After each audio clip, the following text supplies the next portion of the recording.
ভাই হালান্ড কিন্তু আজকে ঘটনা ঘটাই দিবে। ওই মিয়া ভিনি কি করবে মিয়া?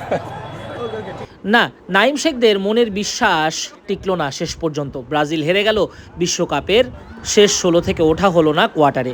ব্রাজিল ভুল করেছে, 2 পেনাল্টি পেয়ে মোমেন্টাম ধরে রাখতে পারেনি। নেইমারের গোলটা হয়েছে ঠিক, কিন্তু দিন শেষে আফসোসে পড়েছে ওরা। নরওয়ের হালান্ড আর তাদের গোলকিপার নিল্যান্ড একেবারে আটকে দিয়েছে 5 বারের বিশ্ব চ্যাম্পিয়নদের। তাই তো ভক্তরা বরাবরের মতো হতাশ। হলো না হেক্সা, হলো না 6 নম্বর ট্রফিটা জেতা। নির্মম বিদায়ের সাক্ষী হয়েই ভক্তরা ফিরলেন বাড়ি।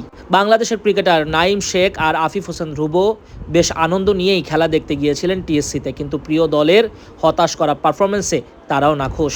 কি আর করার, ব্রাজিলের দুঃখটা এত তাড়াতাড়ি শেষ হবে না, আক্ষেপটা আরও লম্বা হলো। সেই 2002-এর গোল্ডেন জেনারেশনের পর আর কোনো জেনারেশনই শিরোপা জিততে পারল না। আফসোস আর আফসোস। কেডা ভাইরা?